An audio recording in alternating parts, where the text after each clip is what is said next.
сегодня впервые. Совершенно случайно заставили бросить бухать, протрезветь окончательно и выйти сюда. По какому поводу мы собрались, многие знают, многие не знают. Напомним, это число, оно у нас, в принципе, трагическое число. Вот единственное, что Тихонов мешает разговаривать, в остальном все хорошо. Знаешь, как в театре, выключи телефон. А Тихонов же не телефон, его не убрали. Я договорил, да. Значит, в общем, это число достаточно трагическое, но мы впоследствии, через годы, вот таким образом вспоминаем и ребят, и непосредственно Вову Шилина, многие здесь, я думаю, почти все его знали. Ну и особо разглагольствовать не буду, сейчас споем песню, почему она была написана давно на самом деле, и почему она ассоциируется с ним, я не знаю. Но вот так вот повелось, что она вроде бы как шилинская песня, вот, она про пацанов, да. Вот, наверное, все, что могу сказать. Ну, давай.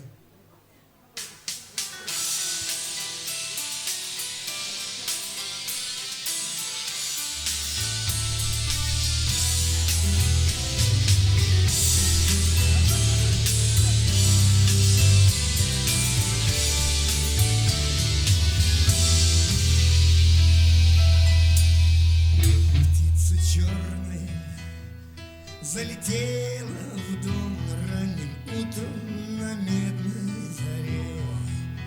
Птица черная весть недобрую принесла и оставила мне. Весть недобрую, весть нападную, тучи хмуры стало небо седым. Ветер враз задул в злую сторону, только удача будет верно живым. Темной ноченькой под музыку ржавчины, под собачий лай, под стук сапогов. Темной ноченькой под музыку ржавчины провожали бабы в бой мужиков.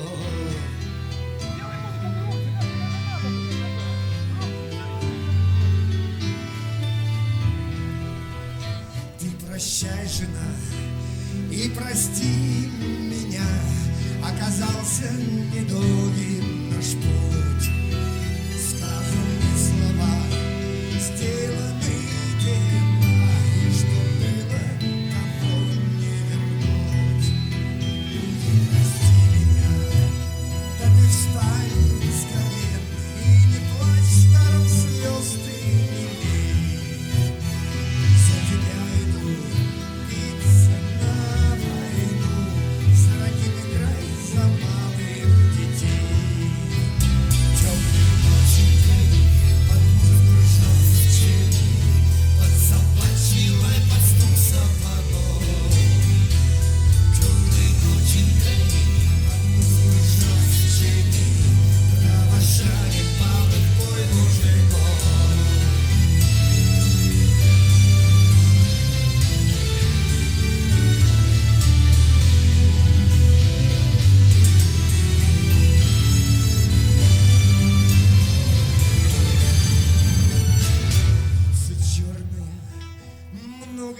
прошло, время лечит и калечит вдвойне. И не плачется, не рыдается вдове матери в черном платке. Эх, зачем же ты, птица черная, ранним утром на медной заре? Ведь прощальную весть недобрую принесла и оставила мне.